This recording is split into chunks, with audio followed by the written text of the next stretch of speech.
And we're going to start at the very top of the draft. And I'm going to bet that you can't guess who my number one prospect is. There's no way. I'm going to shock you right now. You're not going to believe it. It's Connor Bedard, the guy that's been number one all season long. And he only solidified that. He's been done playing for a couple of months now. And he is slated to be at the scouting combine. Looking forward to seeing what he ends up doing there. Obviously, he's a bona fide number one pick. He probably doesn't have to do the physical testing. Maybe he won't. We don't know that yet. But he'll interview with a couple of teams, and certainly we expect the Chicago Blackhawks to take him first overall. So Connor Bedard is the number one prospect on the list for the top five. And I got to tell you, that's the easy part. After that, it gets a little bit harder. But for me, I still think number two is pretty easy. We've talked about him a lot the last couple of weeks. Adam Fantilli is number two on my list. I do believe he's the best option for the Anaheim Ducks to take him. I think the thing that makes him special in this class is not only the speed and the skill, but that mean streak that he plays with, that highly competitive edge, which is so difficult to bring out of the top end players. Don't see that all the time. And I think Adam Fantilli, that's never had to be coaxed out of him. He plays with that edge, and that's a good thing. I think that still matters in the NHL. It's not like he's going to be a physically intimidating presence, but he's going to play hard, and he's going to play in all situations and in all areas, and that's what makes him special. He just won a gold medal with Canada at the Men's World Championship, decided to go. He scored a critical goal and a beautiful goal if you haven't seen it yet. For Team Canada, IIHF semifinal, he scores the big go-ahead goal, and that allows them to move into the championship game where they ended up beating Germany, who upset the United States. And so Adam Fantilli now has a World Junior Gold, a World Championship Gold, and a Hobey Baker, as well as a Big Ten championship. So he's had quite a decorated year, and now we fully expect him to get his name called as early as second overall, and certainly he is number two on my rankings. So the top five includes, now you've got Connor Bedard and Adam Fantilli. Well, here's where things got more difficult for me. For a good chunk of this year, my number three player was Matvei Michkov. However, on my final rankings, it's Leo Carlsson. Why is it Leo Carlsson? We talked about him last week quite a bit. He's got size, he's got skill, he's got high-end hockey sense, and he's a center. He's a big center, a guy that could be a number one center. And when you're looking at a center versus a wing, as brilliant as a goal scorer as Matvei Michkov is, and as much as I like the player in terms of his skill set and his superstar potential, I do think Leo Carlsson has the potential to be a number one center in the NHL.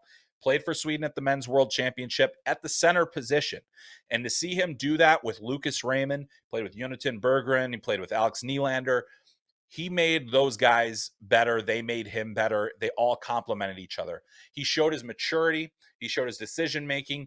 I believe he scored 3 goals in the tournament as well. And on top of that, had one of the great draft-eligible seasons in SHL history. So this is a guy that's put together a tremendous year. He also doesn't have that risk factor that comes with Michkov, which isn't just the Russian factor, the contract factor, or anything like that. It's also the size. And, can Michkov impact the NHL game in the same ways that Leo Carlsson's going to be able to?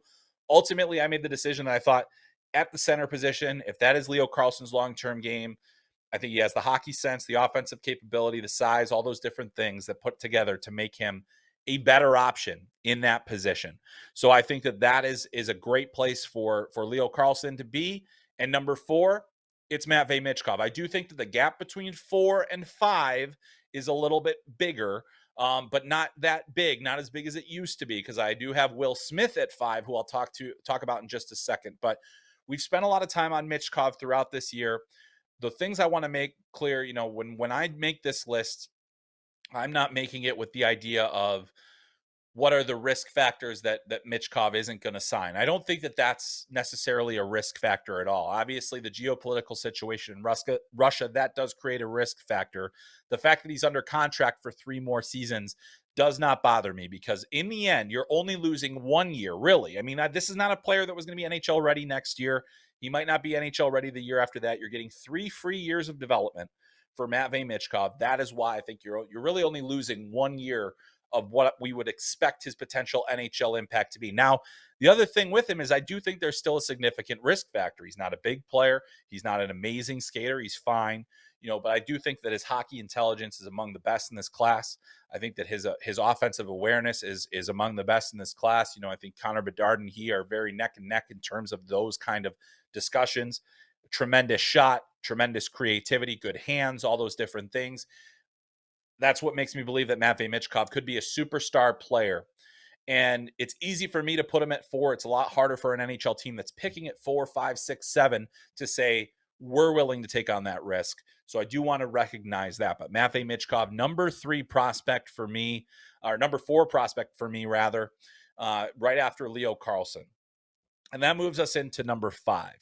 And we'll go through the top 15 here. I'm going to take a little break between the 5 and the 15, but we also want to talk a little bit about some of the guys that will be available later. And I also want to give you a little bit more insight into the process of creating these draft rankings as well, because I think that's something I do get questions about. And it is something that I think is good to be transparent and things like that. But as I go into number 5 here, I think it does get, to me, I think that the 5 is now more defined. I do feel like Will Smith has moved decisively into that 5th spot. He's been there for a while for me. I think that he's been a guy that I expected to be part of the top 5 conversation throughout this season. He's made significant strides in his own development. He's gotten physically stronger. He's become a bit of a better skater. It's still not a huge strength of his, but I do think he's one of the more dynamic, creative players in this draft. He's got tremendous puck skills, elite vision, great distribution ability. I think there was some concern about his compete level coming into the season. I didn't see that as big of a risk factor. I do think there are teams that aren't 100% sure if he has the size to play center at the NHL level. I do think that he's going to physically mature more. He still has room to grow into his frame. He can get stronger. And I still think that he could be a play driving center in the NHL. I think it's going to be a very interesting discussion for teams that are debating between Matvei Michkov and the rest of the field, how much of a discussion it really is. I think we could see a guy like Will Smith go as high as 3 in this draft. I don't think we'll see him go 2, but I do think we can see him go as high as 3 in this draft. It's not out of the question. Having the Columbus Blue Jackets with this need at center and wanting skill and wanting some to have that guy. I don't think they've really ever had a player like him. That's what I'm really looking forward to seeing Will Smith in terms of his overall development. Can he get to that level where he can be a top tier center? Now, I think Leo Carlsson, the reason that I have Smith, 5th and Leo Carlsson 3rd and Fantilli 2nd, and I think that there's a little bit less certainty, and there's never any real certainty when we're talking about players that are, years away from their development. But I think Will Smith is a guy that has a little bit of a longer development timeline ahead of him, even though he was so good at the under 18s this year with 127 points. I do think that he still has time to develop and needs to get stronger, better, needs to refine his game a little bit more, needs to take a fewer, some fewer individualistic chances and more, distribution, because he has those capabilities. I really do think that he has those skills, and those are the things that I like about his game overall. So Will Smith, very, very good player. I do think that he's going to be a center at the NHL level. I think he's going to be a play driver, and I think he could be an impact player down the road. But again, I think we're looking at least a 2-year NHL timeline. There's a potential that he could be one and done in college, but that's very infrequent anymore. We're seeing more guys stay for the 2 years, and I think that's probably the best path forward for him, so that he goes straight into the NHL after his sophomore season. I just like the player a lot. I've liked him all season long.